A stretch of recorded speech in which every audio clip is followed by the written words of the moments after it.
ATV news मध्ये आपले स्वागत आहे। आपण पाहत आहात आदिवासी न्यूज वार्ता मध्ये परिसरातील क्रीडा, शैक्षणिक, राजकीय व इतरही घडामोडी। आता पाहूयात सविस्तर वृत्त। आदिवासी न्यूज वार्तासाठी नंदकुमार तोटेवाड।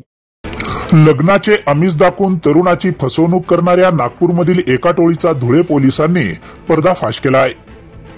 या टोळीने अनेक तरुणाकडून लग्नाच्या नावाखाली लाखो रुपये उकळले आहेत।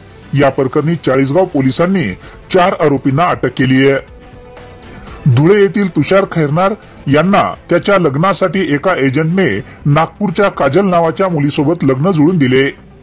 यासाठी तुषार यांच्याकडून 1,30,000 रुपये घेतले। मात्र लग्नानंतर काही दिवसांनी तुषार यांना संशय आला। चौकशी केल्यावर काजल राजस्थानची असल्याचं समोर आलं आणि तिच्या इंस्टाग्रामवर लहान मुलासोबतचे फोटो दिसले। त्यामुळे फसवणूक झाल्याचे त्यांच्या लक्षात आले। त्यानंतर तुषार यांनी पोलिसांना माहिती दिली। पोलिसांनी सापळा रचून एजंट सचिन मरगळे, काजल आणि टोळीतील इतर दोघांना ताब्यात घेतले। चौकशी दरम्यान त्यांनी अनेक तरुणांना फसवल्याची कबुली दिली। या प्रकरणी चाळीसगाव रोड पोलीस ठाण्यात गुन्हा दाखल करण्यात आला असून सर्व आरोपींना अटक करण्यात आली आहे।